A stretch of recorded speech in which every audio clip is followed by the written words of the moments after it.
सोचिए, आप एक ऐसे जहाज पर हैं जो इतना बड़ा है कि उस पर एक छोटा शहर बस सकता है। चारों तरफ सिर्फ पानी, और वो पानी पर तैर रहा है। एक लोहे का विशालकाय किला नाम है एवरेस्ट, दुनिया का सबसे बड़ा कंटेनर शिप। इसकी लंबाई इतनी है कि अगर इसे सीधा खड़ा कर दो तो ये आईफिल टावर को भी पीछे छोड़ दे। लेकिन सवाल यह है, इतने विशाल जहाज पर जिंदगी कैसी होती है? क्या यहाँ लोग सुबह अखबार पढ़ते हैं और शाम को बालकनी में चाय पीते हैं, या फिर यहाँ हर दिन एक जंग होती है, लहरों से, तूफानों से, और सबसे खतरनाक चीज अकेलेपन से। आपके मोबाइल से लेकर आपकी टी शर्ट तक सब कुछ शायद किसी कंटेनर शिप से होकर आया है। लेकिन क्या आपने कभी सोचा है कि जो लोग इन शिप्स पर काम करते हैं वह किन हालातों में रहते हैं?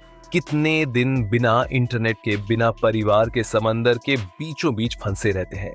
क्या होता है जब तूफान में लहरें 30 फीट ऊंची उठती हैं? क्या होता है जब अफ्रीकी समुद्री लुटेरे जहाज पर हमला कर देते हैं? और हाँ, अगर किसी दिन ये कंटेनर शिप्स अचानक बंद हो जाए तो आपकी जिंदगी में क्या क्या रुक जाएगा?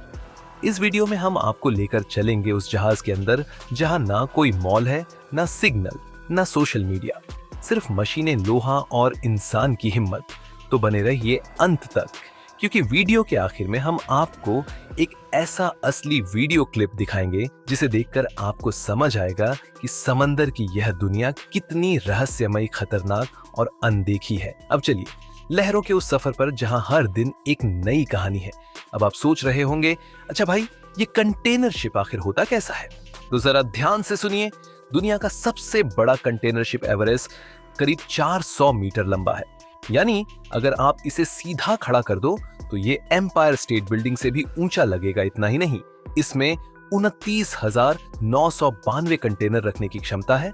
मतलब अगर इन कंटेनर्स को जमीन पर लाइन में रखो तो एक शहर से दूसरे शहर तक रास्ता बन जाए। लेकिन यहाँ एक सवाल आता है, इतना बड़ा जहाज, इतने कंटेनर्स, तो इसे चलाता कौन है?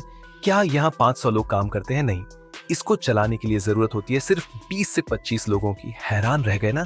ये कोई लग्जरी क्रूज नहीं है जहां डांसिंग डेक हो या स्विमिंग पूल। ये एक चलती फिरती फैक्ट्री है। यहाँ हर व्यक्ति का काम तय होता है।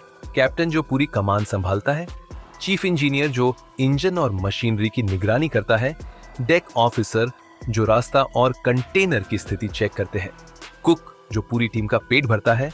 सुबह 6 बजे से ड्यूटी शुरू होती है। Engine check, container loading report, मौसम का अलर्ट और रास्ते की प्लानिंग। और सबसे बड़ा सिरदर्द होता है लॉर्ड बैलेंस, क्योंकि अगर कंटेनर एक्साइड ज्यादा हो जाए तो जहाज का संतुलन बिगड़ सकता है और फिर समंदर में झुकना शुरू और कुछ घंटों में तबाही।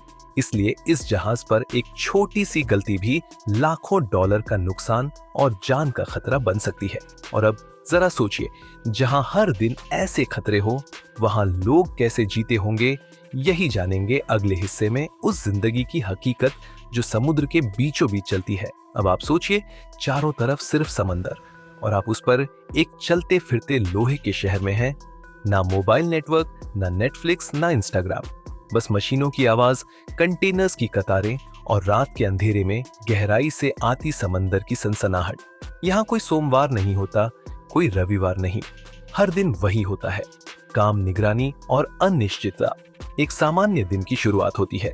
सुबह 6 बजे सबसे पहले होता है ब्रिज पर रिपोर्टिंग, फिर मौसम का विश्लेषण, रडार चेक, इंजन की हेल्थ रिपोर्ट और फिर पूरे जहाज का निरीक्षण।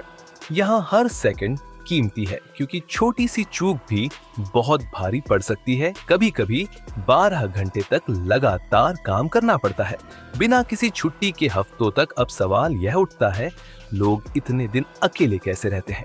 कई नाविक 6 महीने तक अपने परिवार से नहीं मिल पाते। वीडियो कॉल भूल जाइए, बीच समंदर में चार्ज ही क्या, कभी कभी सिग्नल भी नहीं आता। और इस अकेलेपन में सबसे खतरनाक चीज होती है मानसिक तनाव। कई बार ऐसा होता है कि कोई साथी बीमार पड़ जाए और हॉस्पिटल तो कोसों दूर, तब सिर्फ जहाज के इंजीनियर या कैप्टन ही डॉक्टर बन जाते हैं। एक नाविक ने कहा था, हमारा दिल समुद्र में रहता है लेकिन हमारी आत्मा घर पर फंसी होती है। क्या आप सोच सकते हैं, जब लहरें 20 फीट ऊपर उठ रही हो, जहाज हिल रहा हो और आपको कंटेनर की जांच करनी हो, तब कैसा महसूस होता होगा? और फिर आता है सबसे डरावना मोड़ जब जहाज उन इलाकों से गुजरता है जहां समुद्री लुटेरे सक्रिय होते हैं। हाँ, असली पायरेट्स कैसे? नाविक इन खतरों से निपटते हैं। क्या जहाज पर हथियार होते हैं? क्या कभी मुठभेड़ होती है? जानेंगे अगले भाग में, जहां डर और बहादुरी का असली टेस्ट होता है। अब जरा आंखें बंद कीजिए और सोचिए, आप एक जहाज पर हैं जो अफ्रीका के सोमालिया के पास से गुजर रहा है। ये इलाका इतना खतरनाक है कि दुनिया की हर बड़ी शिपिंग कंपनी इसे पायरेट जोन कहती है।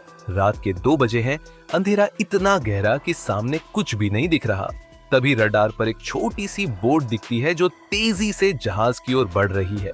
उसमें 5 से 6 लोग हैं और हाथ में AK-47 जैसे हथियार। हाँ, ये असली पायरेट्स हैं। अब सवाल ये है, क्या कंटेनर शिप पर हथियार होते हैं? क्या वहाँ सिक्योरिटी गार्ड्स होते हैं? कभी कभी हाँ, बड़े जहाजों पर आर्म्ड सिक्योरिटी टीम्स तैनात होती है, लेकिन ज्यादातर बार क्रू के पास सिर्फ एंटी पायरेसी ड्रिल्स और कुछ साउंड गन ही होती है। कभी कभी जहाज को ब्लैक आउट कर दिया जाता है, मतलब सारे लाइट्स बंद, स्पीड तेज, ताकि पायरेट्स को धोखा दिया जा सके। लेकिन पायरेट्स ही एकमात्र खतरा नहीं है। कभी कभी तो समंदर ही दुश्मन बन जाता है। तूफान का नाम सुना है? टाइफून या साइक्लोन। ये हवा नहीं चलती, फिरती तबाही है। एक बार जापान के पास एवर गिवन जैसा ही एक जहाज तूफान में फंस गया।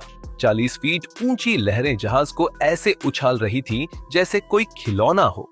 डर सबसे ज्यादा तब लगता है जब कंटेनर एक एक करके गिरने लगते हैं। हाँ, गिरने लगते हैं। समंदर में हर साल करीब 1000 से ज्यादा कंटेनर समुद्र में गिर जाते हैं। कुछ में इलेक्ट्रॉनिक सामान होता है, कुछ में कारें और कभी कभी तो केमिकल्स। और अगर किसी कंटेनर में खतरनाक गैस हुई तो पूरे जहाज के लिए जानलेवा साबित हो सकता है। अब आप सोचिए, जहाज के बीचों बीच एक विस्फोट हो जाए या इंजन बंद हो जाए तो क्या होता है?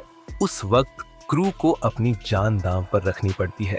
चीफ इंजीनियर नीचे इंजन रूम में जाता है, जहां तापमान 50 डिग्री सेल्सियस तक होता है। कोई ऐसी नहीं, बस गर्मी, धुआं और खतरा। लेकिन यही तो है उस जिंदगी का सच, जहां हर दिन मौत के साए में काम होता है और फिर भी कोई शिकायत नहीं। अब आपसे एक सवाल, क्या आप ऐसा जीवन जी सकते हैं, हफ्तों तक समंदर में परिवार से दूर, तूफानों से लड़ते हुए और दुनिया को सामान पहुंचाते हुए? अगर हाँ, तो आप में वह जज्बा है जो एक सच्चे नाविक में होता है। और अगर नहीं तो भी अब आप जानते हैं कि इन कंटेनर शिप्स के पीछे क्या संघर्ष छुपा है। अगर आपको यह वीडियो अच्छा लगा हो तो एक लाइक जरूर ठोकिए और कमेंट में बताइए आप इन शिप्स के बारे में और क्या जानना चाहते हैं।